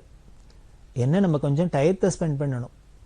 இது கூட பண்ணக்கூடாதா? நம்மளோட பழகின வாழ்க்கை, நம்ம ஊரை சேர்ந்த வாழ்க்கை, நம்ம ஜனங்களுக்கு, நம்ம சமுதாயத்துக்கு, மனித சமுதாயத்துக்கு அது இந்த ஆத்மா நல்ல விதத்துல பகவத் ஸ்மரணையோட பிரிஞ்சு ஆத்மா சாந்தி அடையட்டும் அப்படின்னு, அது சத்கதி அடையணும் அப்படிங்கிறதுக்கு நம்மளால நான் கைக்கரியம். இந்த பெரியமே சேவையிலேயே சர்வீஸ்லயே ஒரு ஜென்மா ஒரு ஆத்மா சத்கதி அடையறதுக்கு, நல்லதை அடையறதுக்கு, மோட்சத்தை அடையறதுக்கு உபகாரம் பண்றதை விடையா நம்ம இனிமே நல்ல காரியம் பண்ண முடியும், ஒரு சர்வீஸ் பண்ணிட முடியும். ஆனா இதுக்கு என்ன செலவழிக்கணும்? ஒன்னும் செலவழிக்க வேண்டாம், 9 பைசா செலவில்லை. அதைத்தான் இந்த சொன்ன ஜீவாத்ம கைங்கரியம்னு. அதை அவசியம் நாம கடைபிடிக்கணும். பதித பாவன சீதாராம் அப்படிங்கிறோம். ராமரோட பெருமை என்ன அப்படின்னா, அதாவது கீழே விழுந்தவா, வழிக்கு விழுந்தவா, சரிக்கு விழுந்தவா, பதிதர்களையும் காப்பாத்துறது தான் பகவானுக்கு பெருமை. இனிமே நல்லவாளெல்லாம் காப்பாத்துறதுங்கிறது ஒன்றும் பெரிய காரியம் இல்லை. கெட்டவாளையும் காப்பாற்றணும், விழுந்தவாளையும் காப்பாற்றணும், விழுந்தவாளையும் தூக்கி விடணும். அதுதானே அவருக்கு பெருமை. அவரோட ராமரோட பெருமையிலேயே என்னென்ன பல பேரை பார்க்கிறோமே, அவரோட பாதத்துக்கு பெருமையா சொல்லுமே. அகல்யா சாப விமோச்சனம் அப்படின்னா வாழ்க்கையில வழிக்கு விழுந்தவ தானே, ஸ்லிப்பானவா. அந்த அகல்யக்கே இப்படி பாவ விமோச்சனம் ஆச்சுன்னு ராமரோட சந்நிதியினால, ராமரோட கருணையினால. அப்படித்தான் இங்கேயும் பெரியவா ஏதோ காலத்தோட கோளாறுனால கலிப்பிரபாவத்தினால இது மாதிரிலாம் நடக்கிறதுனால இதை வச்சு நம்ம திரஸ்கரிக்க கூடாது. அவளுக்கு தக்க முறையில பிராயச்சித்தம் பண்ணி இன்னுமே இது மாதிரி நடக்காத அவளுக்கு நாம பாதுகாப்பு கொடுக்கணும், அவளுக்கு ஆறுதலா இருக்கணும் அப்படின்னு சொல்லி மனிதாபிமானத்தை வடுத்து சொல்லி அவளெல்லாம் சேர்த்துக்கணும் அப்படின்னு சொல்லி, அதே மாதிரி பிராணனை விட்டவாளெல்லாம் என்ன பண்ணணும் பெரியவா அதுல ரொம்ப அழகா சொல்றா. நமக்கு பிராதஸ்மரணை அப்படின்னு சொல்லி காலங்காலத்துல ஏந்துனோன்னு சில பேரெல்லாம் நினைக்கணும். அவளை நினைச்சாலே அன்னி பொழுது நமக்கு நல்ல பொழுதா இருக்கும், அன்னி பொழுதில் நம்ம பாபம் உண்டாது, அதுக்கு முன்னால வரைக்கும் பண்ணின பாபமும் போயிடும். அகல்யா, திரௌபதி, சீதா, தாரா, மண்டோதரி, பஞ்சகன்னிகா ஸ்மரேன் நித்தியம் மகாபாதக நாசனம் அப்படின்னு காலங்காலத்தால சொல்ற வழக்கம். அகல்ய, திரௌபதி, சீதை, தாரா, மண்டோதரி அப்படிங்கிற இந்த 5 ஸ்திரீகளை நினைச்சினோம்னாலே நம்மளோட பாமெல்லாம் போயிடும் அப்படின்லாம் சொல்றது. அது மாதிரி பெரியவா இங்க என்ன சொல்றான்னு, அப்படி இந்த மானவங்கப்பட்டு இந்த கலவரத்தினால உயிர் தியாகம் பண்ணின ஸ்திரீகள்லாம் காலங்காலத்தால பிராதஸ்மரணையில நினைக்கணுங்கிறா. ஏன்னா ஒரு கற்புக்காக தங்கள் உயிரேன்னு விட்டுருக்கா. கற்பரசிகள்னா அவளெல்லாம் மனசால எல்லாரும் வணங்கணும், காலங்காலத்தால நினைக்கணும். அதே மாதிரி உயிரோட இருக்கிற இந்த தீனர்களுக்கெல்லாம் நாம ஆதரவு கொடுத்து அவள்லாம் சேர்த்துக்கணும், அவளை வச்சுட்டு ஆதரிக்கணும் அப்படிலாம் சொல்லி அறிக்கை விடுறா.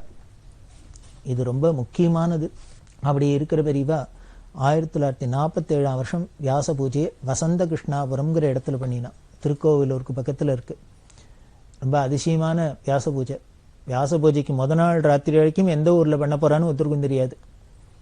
அப்படி இருக்கிறதே முத நாள் ராத்திரி பல்லாக்கில் வந்துட்டு இருக்கா. ஒரு ஊர் யாத்திரை தொடர்ந்துன்னு இருக்கு. மேனாவை சாத்தின்னு இருக்கா, உள்ளுக்குள்ளே தூக்கின்னு போறா, கூட எல்லாரும் வந்துட்டு இருக்கா. அப்போ ஒரு ஜங்ஷன் வருது, இப்படி ரோடு வலது பக்கம் இடது பக்கமா திரும்புறது. அங்க வந்தோடனே பெரியவா உள்ளேந்து தட்டினா, நிறுத்தினா, கதவை திறந்தா. இந்த ரோடு எங்க போறது, இந்த ரோடு எங்க போறது, யாரையானும் கேளுன்னா. ராத்திரி 10 மணிக்கு மேல ரோட்ல 4 நடமாட்டமே இல்லை. அப்ப யாரோ பேச்சு குரல் கேட்டுது. அப்படி வந்தா யாரான்னு இந்த பக்கம் வராளா பாரு, கொஞ்சம் நிற்போம், அவ வந்தா அவள்கிட்ட கேளுன்னா 2 பேரும் அதுக்கு ஏத்தாப்புல வரா. கேட்டா 2 பேரும் சொன்னா அவ சொன்னா 2மே திருக்கோவிலூர் போறது. ஆனா இடது பக்கமா போனா நேர திருக்கோவிலூர் போயிடலாம், வலது பக்கமா போனா நடுப்புற 2-3 கிராமம் இருக்கு, அதை சுத்தின்னு போகணும் அப்படின்னு சொல்லிட்டு வலது பக்கமா போயிட்டா சீக்கிரம் எல்லாம் அப்படின்னு அவ அட்வைஸ் பண்ணிட்டு போனா. ஆனா பெரியவா என்ன பண்ணா, எந்த பக்கம் போனா சுத்தின்னு போகணுமோ அந்த பக்கமாவே போச்சுன்னா போறா. முதல்ல ஒரு கிராமம் வந்து அந்த கிராமமே தூங்கி போயிடுத்து. இன்னும் பெரியவா வரான்னு அந்த சத்தத்தை கேட்டு எல்லாம் வந்தா அவளுக்கு தரிசனம் கொடுத்தா, பிரசாதம் கொடுத்தா, அடுத்த ஊருக்கு போனா.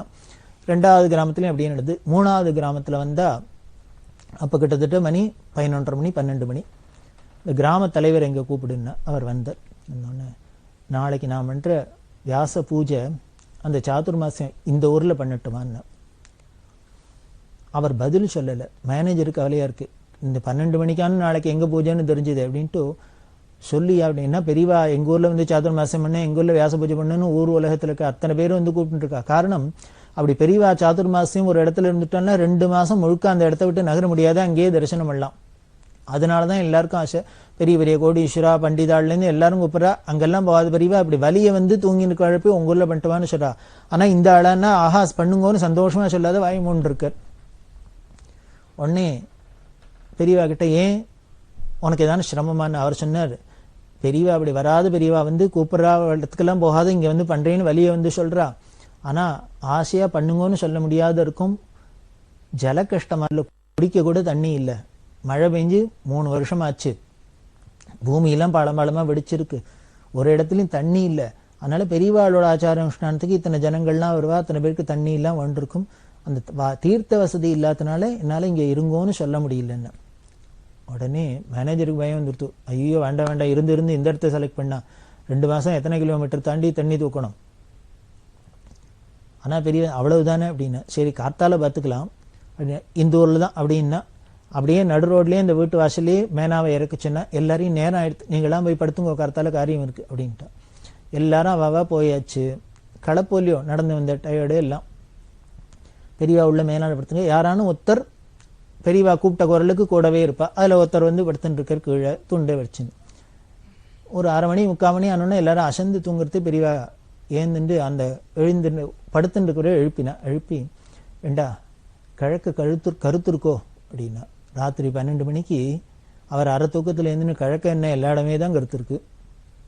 உடனே சில்லுன்னு காத்து அடிக்கிறதோ அப்படின்னு. அவர் ஆமாம் போல இருக்கு அப்படின்னு. தூர்றதோ அப்படின்னு தெரியல. நட்சத்திரம் தெரியறதோ இல்லை. மழை வருமோ அப்படின்னு தெரியாது. மழை வருமா வராதான்னு என்ன வானிலை ஆராய்ச்சி மையமா நமக்கா தெரியும்?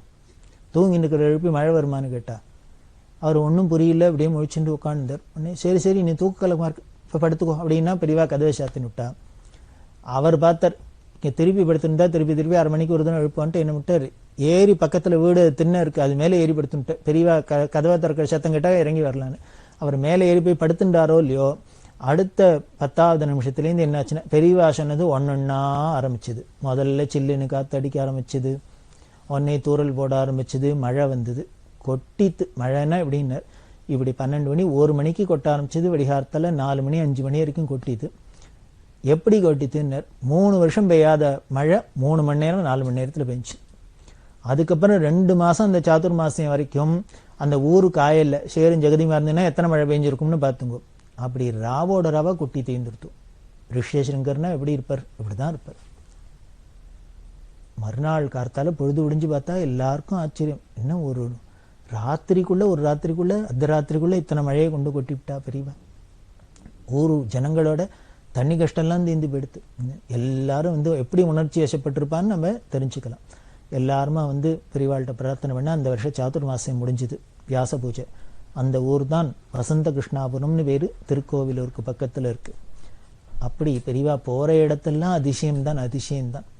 அந்த ஜனங்களுக்காக தானே அவளுக்கு கஷ்டத்தை தீக்க குறைய தீக்க தானே பார்த்து இனிமே வசந்த கிருஷ்ணாபுரத்துல இருக்கிறவளுக்கு தண்ணி கஷ்டம் படணும் அப்படின்னா அவளை பக்கம் போகணுங்கிற, தண்ணி கஷ்டத்தை போக்கணுங்கிறதுக்காக இவர் நடையா நடந்து பாதராத்துல போய் அவளை எழுப்பி வலிய அங்க உட்கார்ந்துட்டு ஆட்கொண்டு இருக்கணும். இதுக்கு பேர் தான் ஆட்கொண்டு அனுகிரகம்.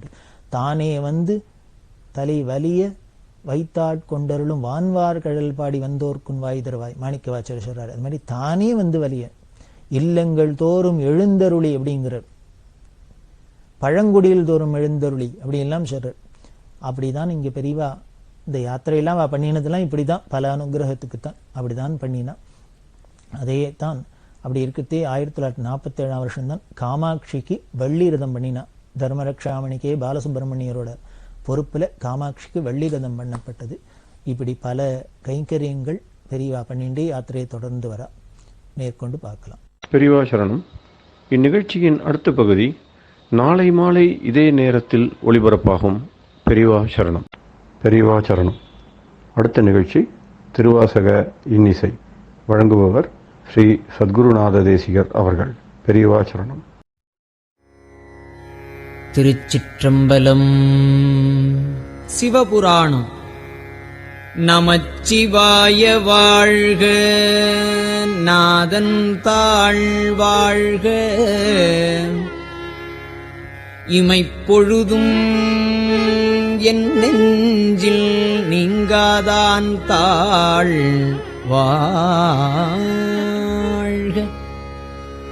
கோகழி ஆண்ட குருமணி தன் தாழ்வாழ்க, ஆகமும்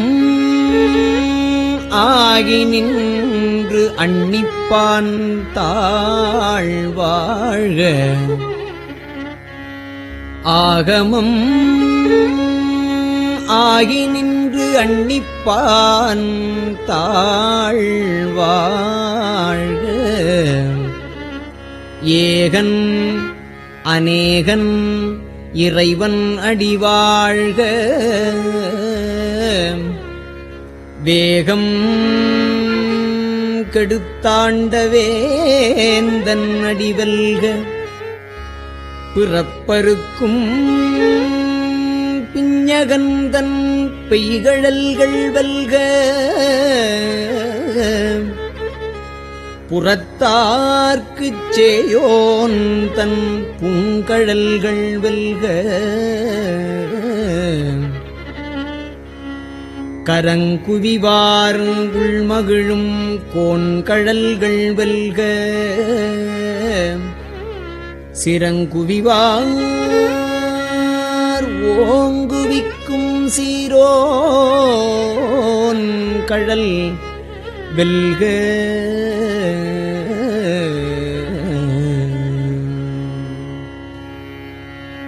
ஈசன் அடி போற்றி எந்தை அடி போற்றி தேசன் அடி போற்றி சிவன் சேவடி போற்றி நேயத்தே நின்ற நிமலன் அடி போற்றி மாயப் பிறப்பருக்கும் மன்னன் அடி போற்றி சீரார் பெரும் துரை நம் தேவன் அடி போற்றி ஆராத இன்பம் அருளுமலை போற்றி சிவனவன் என் சிந்தையுள் நின்ற அதனால் அவனருளாலே அவன் தாழ்வணங்கி அவன் அருளாலே அவன் தாழ்வணங்கி சிந்தை மகிழ சிவபுராணம் தன்னை சிந்தை மகிழ சிவபுராணம் தன்னை முந்தை வினை முழுதும் மோய உரைப்பன் யான்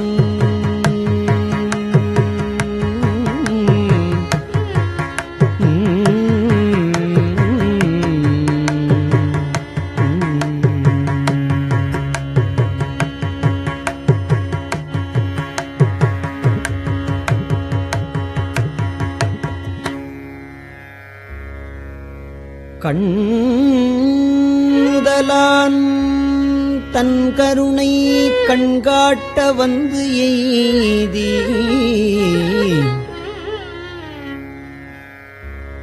எண்ணுதற்கு எட்டா எழிலார் கடல் இறைஞ்சி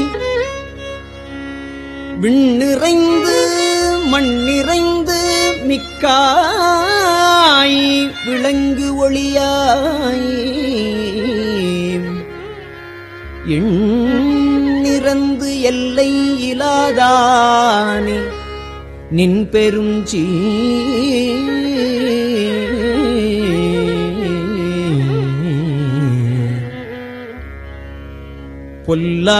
பொல்லாவினையேன் புகழுமாறு ஒன்று அறியேன்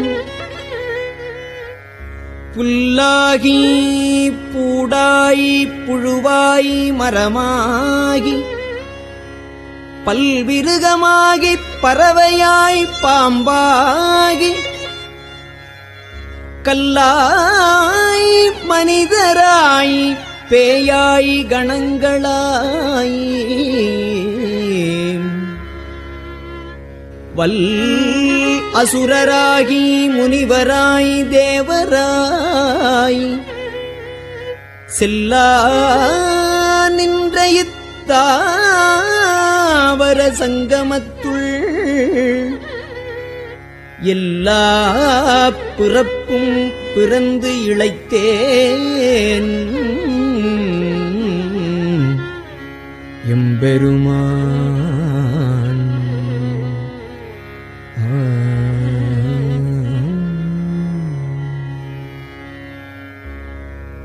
மெய்யே உன் பொன்னடிகள் கண்டு இன்று வீடுற்றேன் மெய்யே உன் பொன்னடிகள் கண்டு இன்று வீடுற்றேன் உய்ய என் உள்ளத்துள் ஓங்காரமாய் நின்ற மெய்யாம் விமல விடைப்பாக வேதங்கள் ஐயா என ஓங்கி ஆழ்ந்தகன்ற நுண்ணியனே வெய்யாய் தனியாய் இயமான நாம் விமலாம் பொய்யாயின எல்லாம் போயகல வந்தருளி மெய்ஞானமாகி மிளிர்கின்ற மெய்ச்சுடரே மெய்ஞானமாகி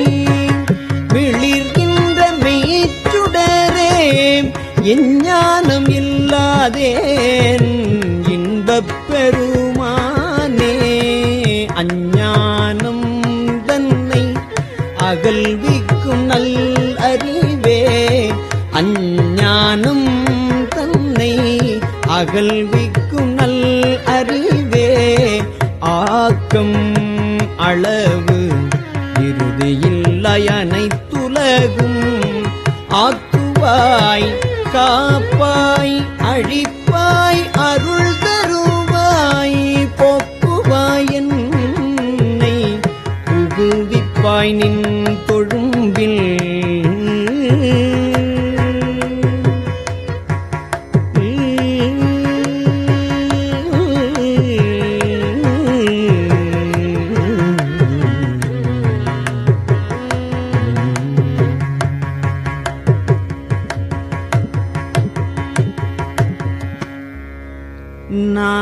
நாற்றத்தின் நேரியாய் சேயாய் நணியானே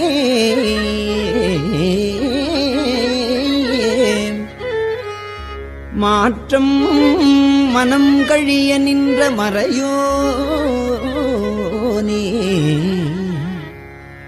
கரந்தவால் கண்ணலொடு நெய் கலந்தாற்போல சிறந்தடியாறு சிந்தனையுள் தேனூறி நின்று பிறந்த பிறப்பருக்கும் எங்கள் பெருமான் நிறங்கள் ஓர் ஐந்துடையாய் விண்ணோர்கள் ஏத்த மறைந்திருந்தாய் எம்பெருமான் வல்வினையேன் தன்னை மறைந்திட மூடிய மாய இருளை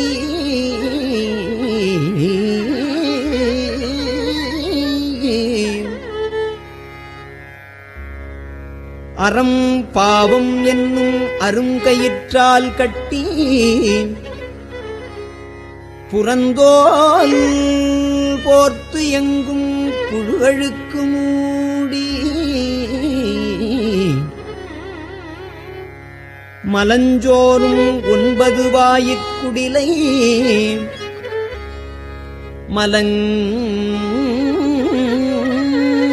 மலங்கப் புலனைந்தும் வஞ்சனையைச் செய்ய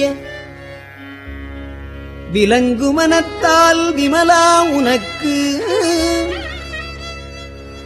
கலந்த அன்பாகி கசிந்து உள்ளுருகும் நலந்தான் இல்லாத சிறியேற்கு நல்கி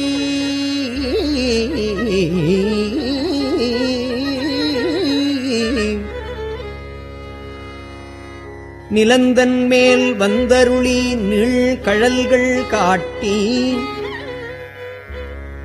நாயில் கடையாய் கிடந்த அடியேற்கு தாயில் சிறந்த தயாவான தத்துவனே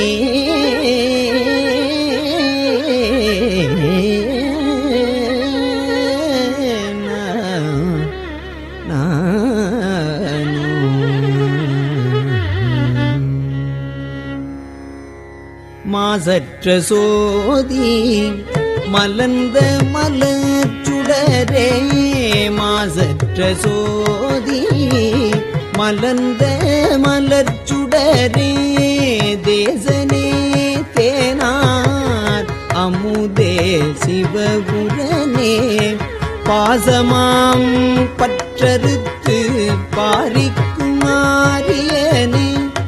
நேச அருள் புரிந்து நெஞ்சில் வஞ்சம் கெட பேராது நின்ற பெருங்கருணை பேராரே ஆறாமுதே அளவிலா பெம்மானே ஓராதார் உள்ளத்து ஒளிக்கும் ஒளியானே நீராய் உருக்கியன் ஆருயிராய் நின்றானே இன்பமும் துன்பமும் இல்லானே உள்ளானே அன்பருக்கு அன்பனே யாவையுமாய் அல்லையுமாம்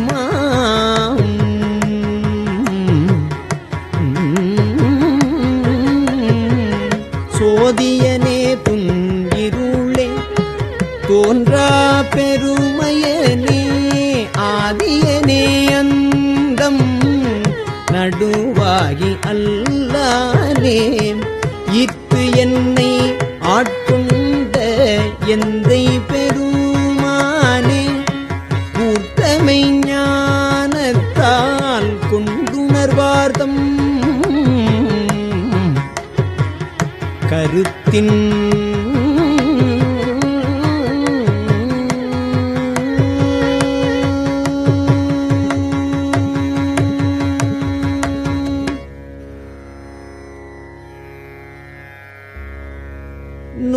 நோக்கரிய நோக்கே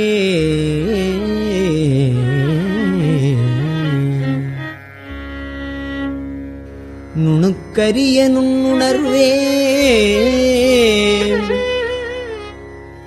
போக்கும் வரவும் புணர்வுமிலா புண்ணியனே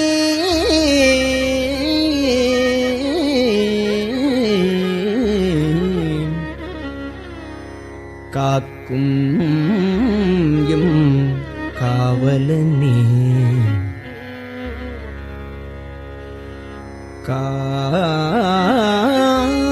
காண்பரிய பேரொளியே ஆற்று இன்ப வெள்ளமே அத்தாமிக்காய் நின்ற தோற்றச் சுடரு ஒளியாய் சொல்லாத நுண்ணுணர்வாய் மாற்றமாம் வையகத்தின் வெவ்வேறே வந்தறிவாம் தேற்றனே தேற்றத் தெளிவே என் சிந்தனையுள் ஊற்றான உண்ணார் அமுதே உடையானே வேற்று விகார விடக்குடம்பின் உட்கிடப்ப ஆற்றேன் எம் ஐயா அரனேயோ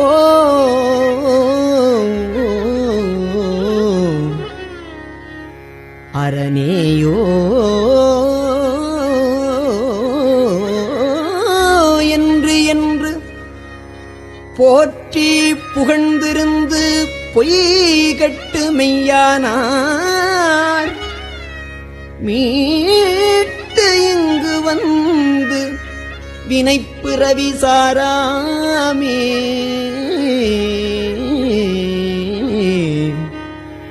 கள்ளப்புலக்குரம்பை கட்டழிக்க வல்லானே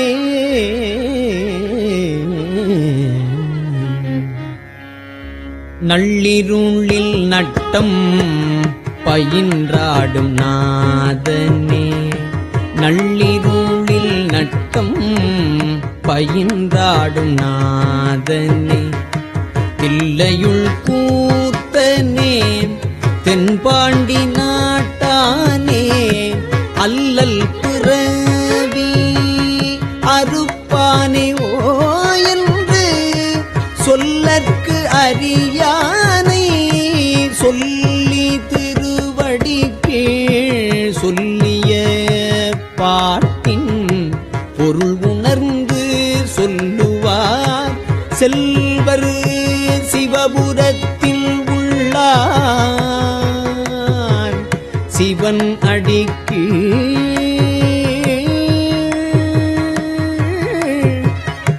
பல்லோரும் ஏத்த பணிந்து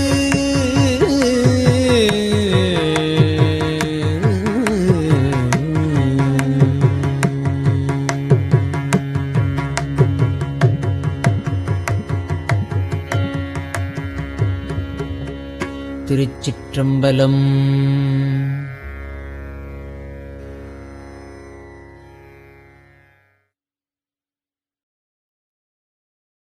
பெரியவா சரணம். இந்நிகழ்ச்சியின் அடுத்த பகுதி நாளை மாலை இதே நேரத்தில் ஒளிபரப்பாகும். பெரியவா சரணம். பெரியவா சரணம். பெரியவா வானொலியின் இன்றைய நிகழ்ச்சிகளின் நிறைவாக திருப்பொன்னூசல் வழங்குபவர் சத்குருநாத தேசிகர் அவர்கள். பெரியவா சரணம். திருச்சிற்றம்பலம். திரு பொன்னூசல் சீரார் பவளம் கால் முத்தம் கயிறாக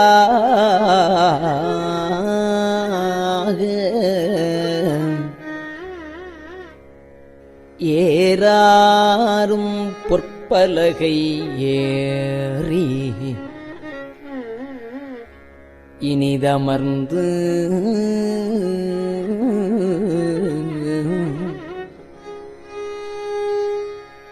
சீரார் பவளம் கால்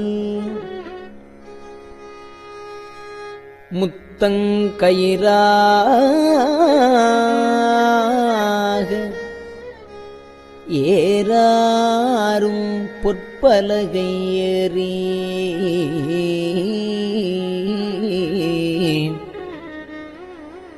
இனிது அமர்ந்து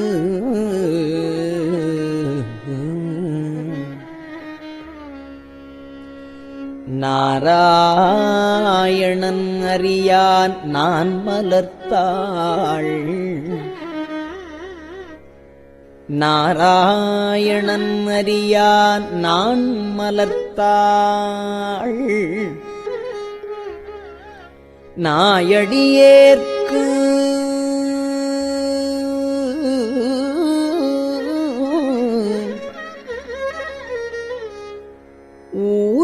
ஊராகத் தந்தருளும் உத்தர கோசமங்கை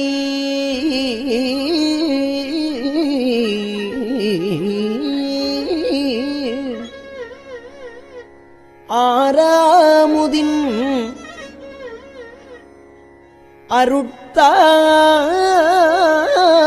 அருட்தாளினை பாடி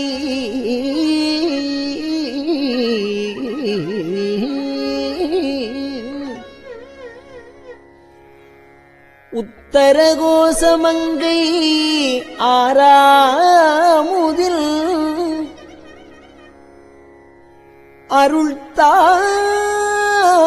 அருள்தாளினை பாடி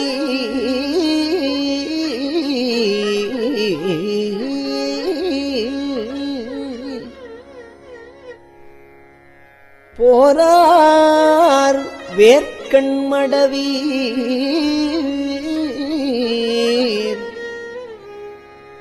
பொன்னூசல் ஆடாமோ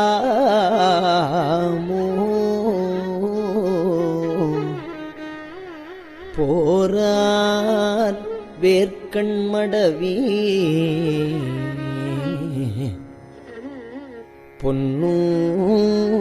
பொன்னூசல் ஆடாமோ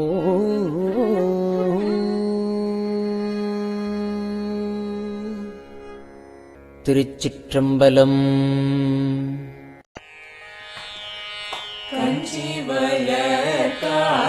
காமாட்சி தன் குழந்தாய் சங்கரரே கஞ்சிவல காமாட்சி தன் குழந்தாய் சங்கரரே குரு சந்திரசேகரரே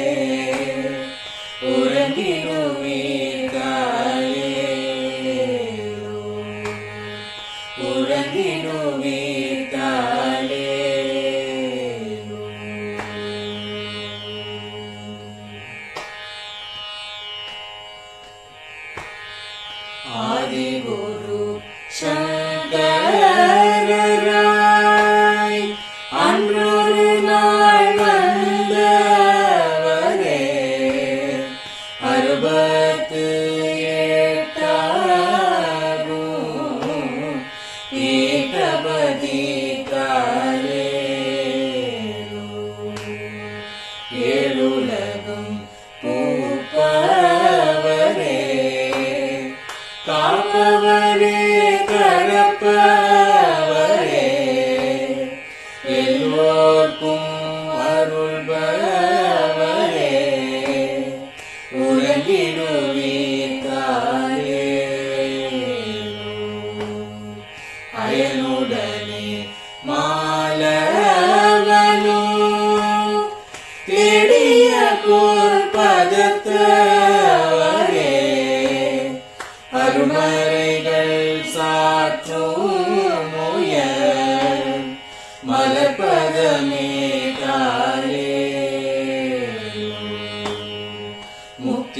நிலை எய்திடவே சக்தி தரும் சத்குருவே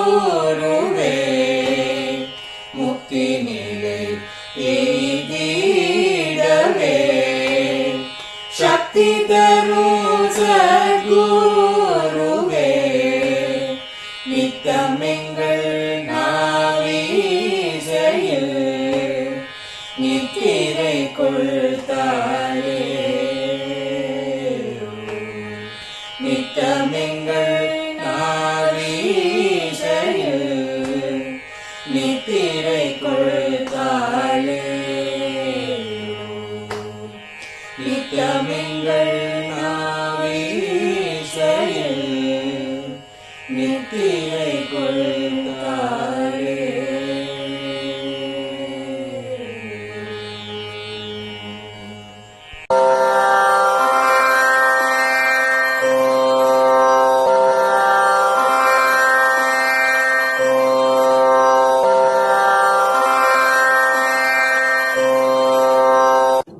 பெரியவா சரணம். பெரியவா வானொலியின் மாலை நிகழ்ச்சிகள் இத்துடன் நிறைவடைகின்றன. எமது அடுத்த ஒளிபரப்பு நாளை காலை இந்திய நேரப்படி 6 மணிக்கு துவங்கும். பெரியவா சரணம்.